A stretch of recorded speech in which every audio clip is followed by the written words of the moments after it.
Welcome to my channel. My name is Priska Jordan and I make videos for women who value their personal style over fashion.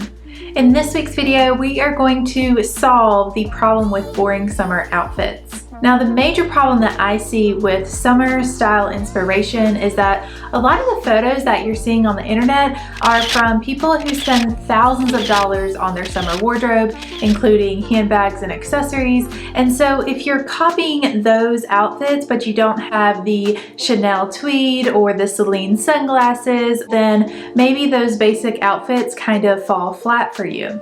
So in this video, we'll discover the clothing, shoes, accessories, handbags, and those finishing touches that create chic and elevated outfits that you already have hanging in your closet. Now, the finishing touches are really going to make your outfits pop, so make sure you watch until the end.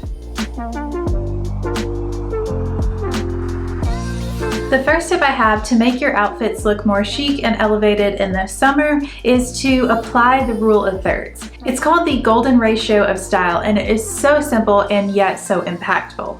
All you have to do is divide your outfit into thirds. If you're not already using this style rule, then you're likely wearing a top one half, bottom one half to your outfit, and that's what's really throwing it off. I always apply this rule to my jeans and mostly to my dresses, and all it takes is just a simple little tucking in of the shirt and a belt over a dress. To apply the rule of thirds, there are really three different ways you can do it, but let me show you an example with these pants. The first way is to create a top 1/3, bottom 2/3 of your outfit. And this ratio is just more aesthetically pleasing for the eye than to have, for example, a tunic top or untucked shirt with pants, and that creates a top 1/2, bottom 1/2. Another option is to have a top 2/3, bottom 1/3, and a last option is a top 1/3, middle 1/3, bottom 1/3. But most of the time, whether I'm wearing pants or dresses, I have a top 1/3 of my outfit and a bottom 2/3 because that's the easiest for me to apply. If you see these examples and you're thinking, oh, I really could benefit from this rule, but I need more detail, I have an entire video for you for all the different dress lengths, how you can still apply the rule of thirds to it. So if you need more detail on the rule of thirds with dresses, then I have a video for you to watch next, and I'll link it at the end of the video. The second thing that's going to interfere with you having chic and elevated summer outfits is any kind of torn, worn out, or stained clothing. And this could be baconing bra straps that show through your blouse, any kind of a twisted seam, which a lot of times happens when you buy cheaper fabrics, but it can happen in any fabric. And an often overlooked part of worn out clothing is tarnished jewelry. If you have real silver jewelry that requires polishing, then see if you can go ahead and polish or repair it to restore its original shine, or it might be something you want to replace. If you have gold tone jewelry that's not real gold and it's starting to rust, then that's also something you'll want to replace. I just find that anytime I see tarnished jewelry, especially near someone's face, it just diminishes the quality of the outfit, and it's a detail that if fixed can lead to a much more chic look overall. Now, on this channel, we talk about fabric choice a lot, whether it's in the winter with cashmere and wool or during the summer when I talk about linen and cotton a lot. But one thing that I've failed to mention is the combination of the fit of a piece along with the fabric choice. So let's rectify that now. Linen is my preferred fabric choice in the summer because it is lightweight, it's breathable, and it can absorb 4 times more moisture like humidity or sweat before it shows in comparison to cotton. But what I haven't told you about is that I am particular about the fit of a piece with linen, because linen and cotton can look stretched out and just kind of baggy much quicker than a synthetic fabric like polyester, which isn't going to be as breathable. So when I'm choosing linen pieces, I consider what is this going to look like after I've worn it for 8 hours in a day. For example, I have this orange mini dress that has been in my wardrobe for several years now. I've definitely worn this thing over 100 times. Although it's one of my larger pieces in my wardrobe, it's also a mini length dress, so it's showing my legs, and that creates some balance in the fit of the outfit. But the choice of linen in a mini length dress is a flattering fit for me. Similarly, I have these orange linen trousers, which I've styled a number of different ways on this channel, but you'll notice that these trousers are very fitted on me. If they were very baggy wide leg trousers, that would probably also overwhelm my frame. However, with these trousers, they are well tailored and they have a nice high rise that helps to accentuate my waist, which allows me to wear these trousers in a chic and elevated way. So when choosing summer fabrics, sometimes you can be shopping and see something that you like, but it's just not quite right. The waist isn't quite high enough, or the length isn't quite long enough, or it's just a little too baggy. Just make a little mental note of that so you can keep browsing for a piece that will last you for many years and look very flattering on your body. The last tip I have in the overall clothing category is to have a signature color. And maybe that's not one color, maybe it's a bit of a color palette. For me, my colors are fuchsia, pink, and red, and I have a lot of variation within that. What this does is allow me to not have every clothing option in every color, but I do have my most worn clothing pieces in these select colors. These colors flatter my skin tone, they match the vibe of my energy, and they're pieces that I just really like reaching for. I'm curious, do you have a signature color? If you do, then let me know down in the comments. And while you're down there, if you're enjoying this video so far, please tap that like button and subscribe to my channel if you want to improve your style with me every week. I recently did a sandals try on my Instagram stories, and here are the key takeaways. A lot of times women are buying sandals based on the trends and not actually what's personally flattering for them. The biggest things to look out for are the color, style, and heel height for sandals. A lot of times brands have certain undertones that they use throughout their collection. So a brand like Sam Edelman tends to have more warm undertones, and a brand like Dolce Vita tends to have cooler undertones. Since I have warmer undertones to my skin, then these cool undertone sandals just look really bad. It really clashes instead of complementing my skin tone. Secondly, the style of a sandal might look good with one person's foot or body shape, but it's not necessarily going to look good on everybody. So as you're shopping for sandals, analyze, does it really look good on your foot, or is it something that you were convinced looked good from an advertisement and now you realize it's not so cute on you?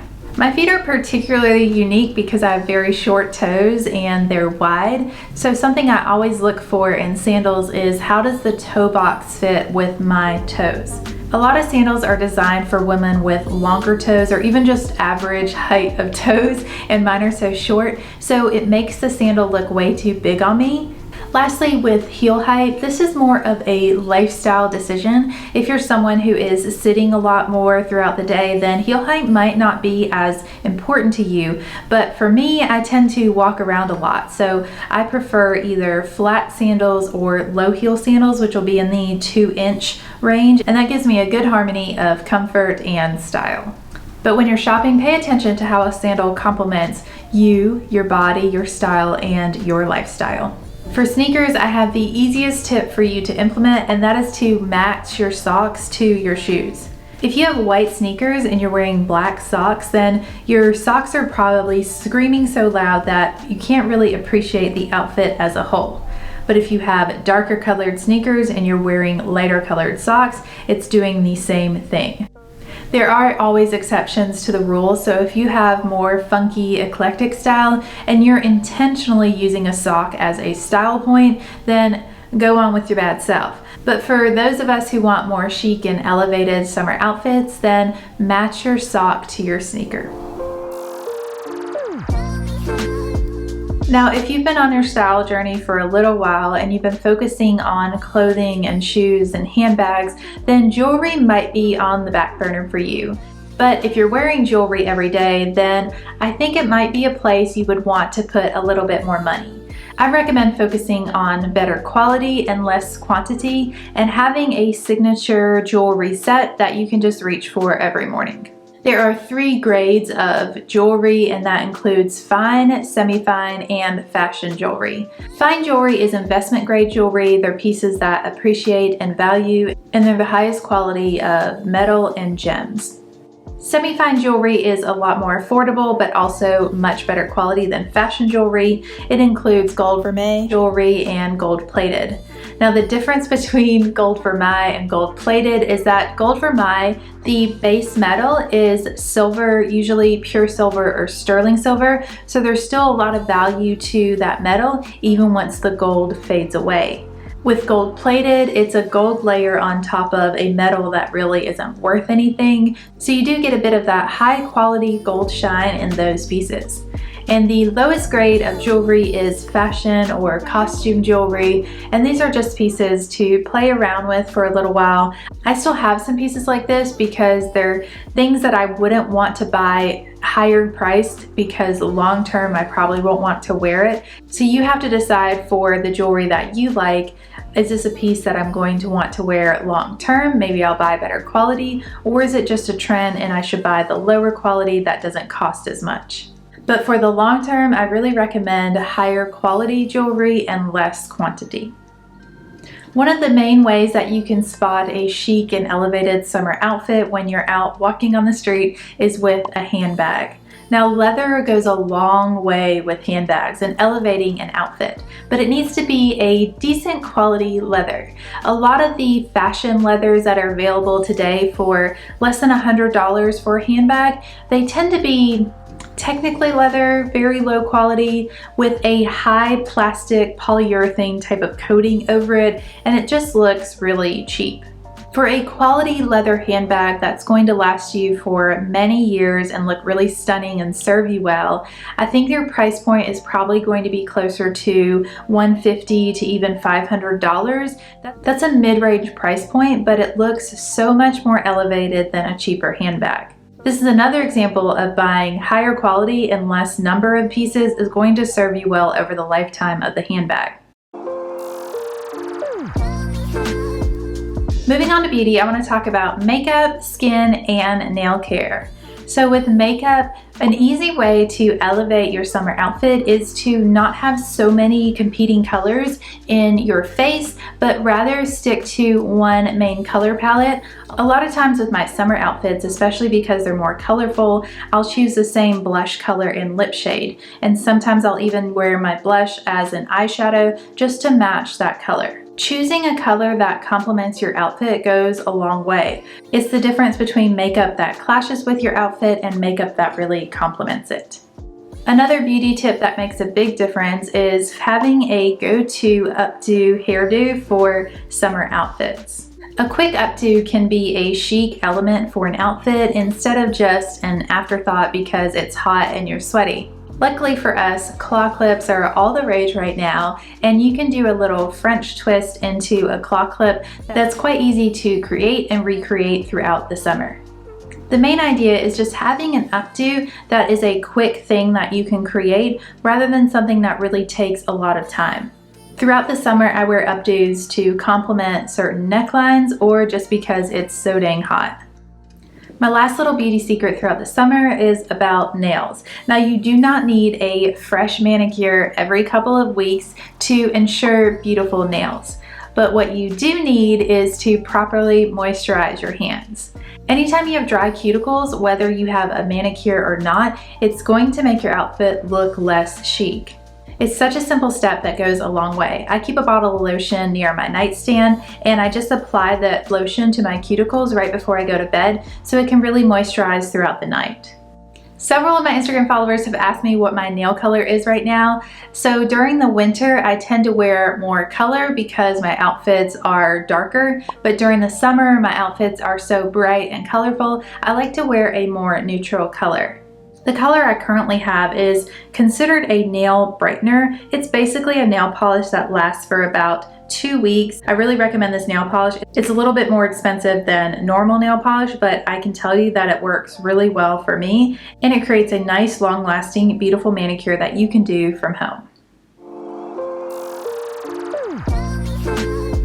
I promised you at the beginning of the video that the last tip was really going to make your outfit pop, and that is the finishing touches. After you have your outfit put together, look at a full-length mirror and see what is missing.